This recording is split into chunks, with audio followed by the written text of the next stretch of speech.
যেদিনই ভাবি ডায়েট করব সেদিনই দেখি বিরিয়ানির দোকানে অফার। সেদিন সকালে ঠিক করলাম আজ থেকে রাইস বন্ধ, বিরিয়ানি বন্ধ, সব হেলদি খাবো। দুপুরে বিরিয়ানির দোকানের সামনে দেখি বিরিয়ানি মাত্র 99।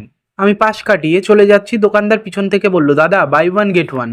আমি দাঁড়িয়ে গেলাম, নিজেকে বললাম ডায়েট তো করবোই, কিন্তু অফারটা তো নষ্ট করা যাবে না। দুটো প্যাকেট নিয়ে বাড়ি চলে এলাম। একটা খেতে খেতে ভাবলাম কাল থেকে সত্যি সত্যি ডায়েট করব। আর দ্বিতীয়টা খুলতে খুলতে ভাবলাম কালকে তো এখনো আসেনি, আজই দুটো খেয়ে নিই, কাল থেকে বরং জিমে যাব। এটা ভাবতে ভাবতে দ্বিতীয়টাও শেষ করে দিলাম। তারপর মনে হলো আজকে যেহেতু ডায়েট নষ্ট হয়ে গেছে, একটু মিষ্টি খেলে ক্ষতি কি। মিষ্টিও খেলাম। রাতে আয়নার সামনে দাঁড়িয়ে নিজেকে বললাম কাল থেকে একদম স্ট্রিক্ট ডায়েট। আর আয়না আমাকে বলল, ভাই এসব ডায়লগ আমার কাছে দিস না। এরপর ক্যালেন্ডার খুলে দেখলাম কালকে তো সানডে, বাকিটা ইতিহাস। বাই দ্য ওয়ে, ভিডিওটা তোমাদের ভালো লাগলে একটা লাইক করে দিও আর পেজটা ফলো করে দিও। টাটা। যাও যাও, এখন আর আমার খাবারের নজর দিও না, আমি এখন একটু শান্তি মতো খাবো। পেজটা ফলো করতে আর চ্যানেলটা সাবস্ক্রাইব করতে ভুলো না কিন্তু।